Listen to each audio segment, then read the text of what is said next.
हुए शेयर से भी पैसा कमाया जा सकता है। ज्यादातर लोगों को हमको यही लगता है कि हम 100 रुपए में शेयर खरीदेंगे, अगर वो 120 हो जाए तो हमारा मुनाफा होगा। ऐसा जरूरी नहीं है। अगर शेयर का दाम गिर रहा है तो भी शॉर्ट सेलिंग नाम का एक तरीका है जिससे आप प्रॉफिट कमा सकते हैं। तो आज हम जानेंगे शॉर्ट सेलिंग के बारे में सब कुछ, इसके फायदे, नुकसान, कैसे आप कर सकते हैं, और इस वीडियो के एंड तक आप खुद के लिए ये डिसीजन ले पाएंगे कि रिस्क को देखते हुए, फायदे को देखते हुए आपको ये करना चाहिए या नहीं, या करना चाहिए तो कितने पैसों से करना चाहिए। शॉर्ट सेलिंग और नॉर्मल ट्रेडिंग को आज हम करेंगे कंपेयर, ताकि आपको दोनों पहलू पता रहें और फिर आप डिसीजन ले सकें कि आपको शेयर्स के गिरने से पैसा कमाना है या बढ़ने से। नमस्कार दोस्तों, मैं हूं प्रांजल कामरा। शुरू करते हैं फिनोलॉजी।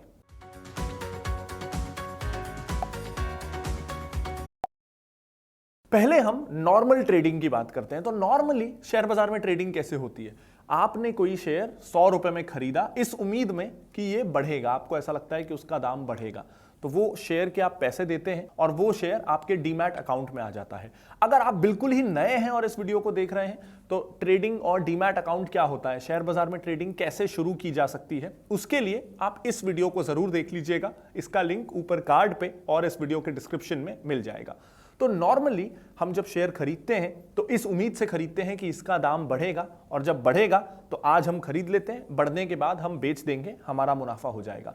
शॉर्ट सेलिंग में इसका ठीक उल्टा होता है। कैसे? इसे एक नॉन शेयर बाजार वाले नॉर्मल एग्जाम्पल से समझते हैं ताकि कंसेप्ट क्लियर हो जाए। देखिए, आपको एक ऐसी जमीन मिली, जो आपको जमीन काफी पसंद है और वो 10 लाख रुपए में मिल रही है। आपने उस जमीन को अपने किसी और पहचान वाले को दिखाया और आपने उसे बोला कि ये जमीन मैं तुझे बेच सकता हूं 15 लाख रुपए में, अगर तू मुझे 10 लाख रुपए एडवांस दे दे तो।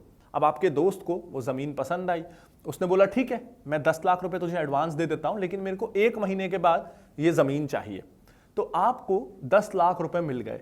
किस बात के? वो जमीन अपने दोस्त को देने के। लेकिन वो जमीन तो आपकी है ही नहीं, वो तो किसी और की है। तो अब आपने क्या किया, वो 10 लाख के एडवांस से आपने पहले उस जमीन को खरीद लिया और फिर अपने दोस्त को डिलीवर कर दिया, और आपको उसके बदले 5 लाख रुपए और मिल गए, जो आपका मुनाफा हो गया। तो इस केस में एक तरीके से आपने की शॉर्ट सेलिंग, यानी कि आपने उस चीज को बेच दिया जो आपके पास है ही नहीं, और फिर जब उस चीज को डिलीवर करने का समय आया तब आपने सेलर से खरीद के उसे बायर को डिलीवर कर दिया। एक बार थोड़ा सा रिकैप और कर लेते हैं कि शॉर्ट सेलिंग मतलब आपने वो चीज बेच दी जो आपके पास है ही नहीं। जैसे इस एग्जाम्पल में मैंने अपने दोस्त को वो जमीन बेच दी जो मेरी है ही नहीं, और उसी दोस्त से मुझे जो पैसे आए उससे मैंने जो सेलर है उससे वो जमीन खरीदी, और 1 महीने का जो टाइम था वो होने के पहले पहले अपने दोस्त को डिलीवर कर दी। इसमें मुझे फायदा क्यों हुआ? क्योंकि मैंने जिस भाव में बेची जमीन वो ज्यादा था, 15 लाख रुपए था, और जिस भाव पे जमीन खरीदी वो 10 लाख रुपए था, तो मेरे को 5 लाख का मुनाफा हो गया। अब शॉर्ट सेलिंग में बिल्कुल यही चीज शेयर्स में होती है। नॉर्मली शेयर्स में हम शेयर खरीदते हैं, भाव बढ़ जाए तो बेचते हैं, हमको उम्मीद ये रहती है कि इस कंपनी का भाव बढ़ेगा।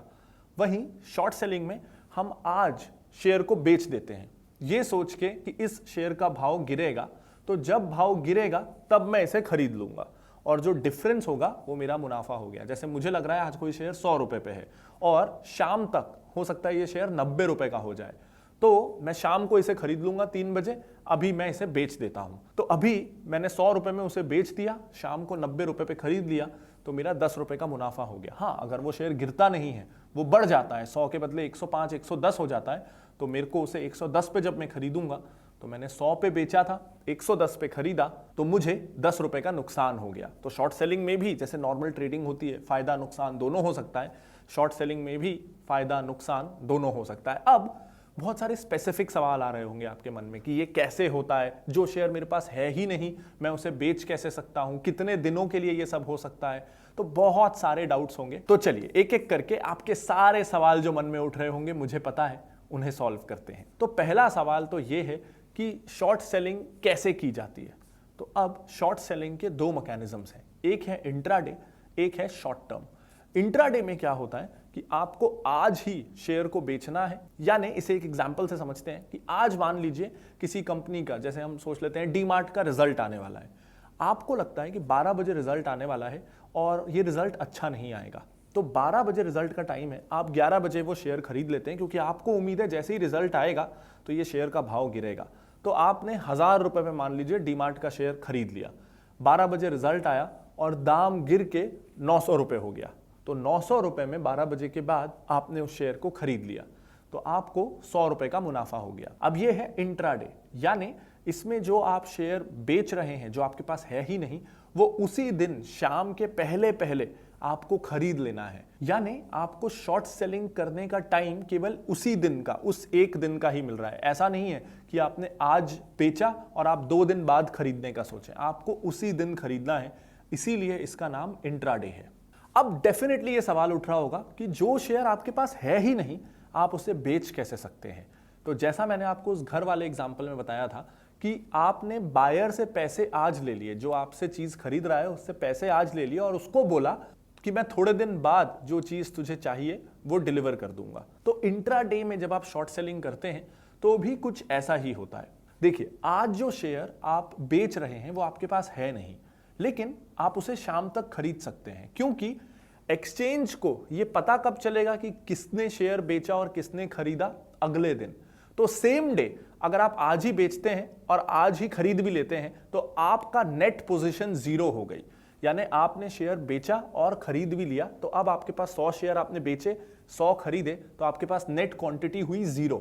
तो अगले दिन स्टॉक एक्सचेंज जब अपना लेजर चेक करेगा तो आपकी क्वांटिटी उसको दिखेगी 0। ना आपको कुछ किसी को पैसे देने हैं, ना आपको किसी से शेयर लेने हैं।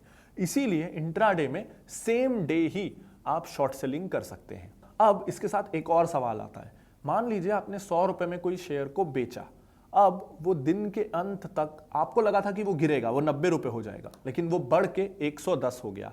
अब आपको तो आज ही उसे खरीदना है।